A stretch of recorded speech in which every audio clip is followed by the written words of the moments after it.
Welcome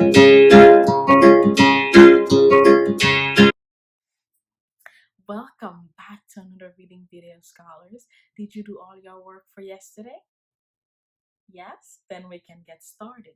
So, readers make sure the words we are singing match the letters or words in the book. We check the beginning of the word, the ending of the word. We know that if we read words that do not match the letters of the words in the book, we may change the information the author has in the book. All right? So we're going to be starting our new book today, which is How My Family Lives in America. And I hoped you had listened to the read aloud before this video. All right. And if you haven't, stop right here, go listen to the read aloud, then come back. All right. Because I'm going to be asking questions as we read. Let me get our book ready and we'll get started. All right, scholars. So today we're going to be reading about the first child in our book, okay? And what was her name again? Sanu. Yes, her name was Sanu. So we're going to be reading all about Sanu and answering questions, okay? So pay close attention as I reread each page on the text because you should be able to answer the questions if you pay attention. All right, let's get started. My name is Sanu. A long time ago, Sanu was a princess in Africa. My brother Badu was named after a famous warrior. He's glad about that. We have these names because my daddy was born in Senegal, a country far away in West Africa. He moved to America to go to college. My mom Budajan and mom Bugore, which means daddy's mommy and daddy's daddy, and a language people speak in Senegal, still live there. When we visited them last year, I learned all about the Senegalese part of me. I learned to call mommy Yahi and daddy Bahi. Mam Budijan and Mam Bugore give Badu a drum and African clothing. He dresses African style every chance he gets. So, who was Sanu named after? And why does she have that name? Yes, Sanu was named after an African princess, and she was named that because her dad is African. We know he's African, but where is Sanu's dad from? Yes, he's from Senegal, which is from far away in West Africa. When Sanu visited her Senegalese family last year, what did she learn? Yes, she learned all about the Senegalese part of her. She learned to call her mommy Yahi and daddy Bahi. All right, let's move on to our next page. I have an African grandmother too. She lives in a city called Baltimore, where my mother grew up. My mommy's mommy comes to visit us in New York City on weekends. Then she teaches me about good manners, about being neat and clean, about standing straight and tall. Grandma sings to us the songs she taught mommy. Our favorites are Precious Lord, Take My Hand, and Hush Little Baby, Don't You Cry.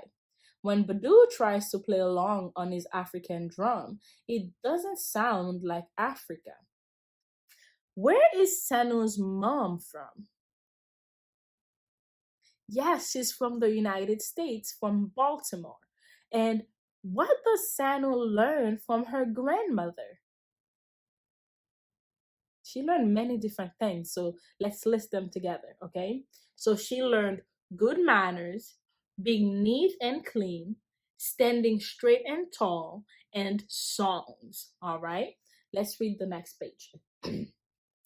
During the week, I go to mommy's work after school to help out. The thing I like about my mommy's hairdressing shop is that it reminds me of how people look in Senegal. In my daddy's village, the girls weave a kind of cloth into their braid. This is called a Senegalese twist. I'm only 5, so I'm still learning how to make a regular braid. What does Sanu do after school? Yes, she helps her mother at the salon. What does Sanu like about the hairdressing shop? It reminds her of the way the girls wear their hair in Senegal. All right, let's move on to our next page. Sometimes Daddy picks me up after his work and takes me shopping for food.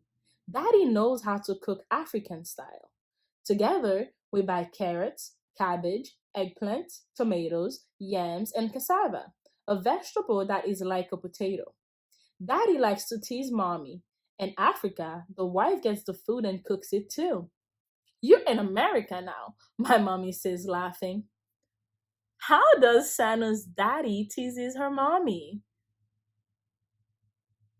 That's a really long answer. Let's see if you were right though. He buys the groceries and cooks, right? But he always says that in Africa, the woman buys the groceries and cooks. All right, let's read the next page.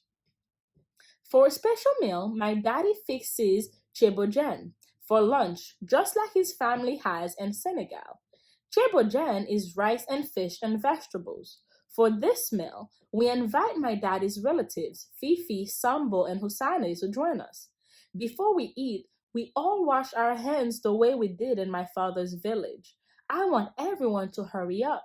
In Africa, my father says, the children must be patient and wait their turn. You're in America now, I giggle. So let's try to describe Sano's father's special meal. Do you remember what it was called? Can you try to say it with me? So I'm gonna say it, then you're going to say it. Can we say chebojen? Now let's say it together. You ready? Get set. Chebojen.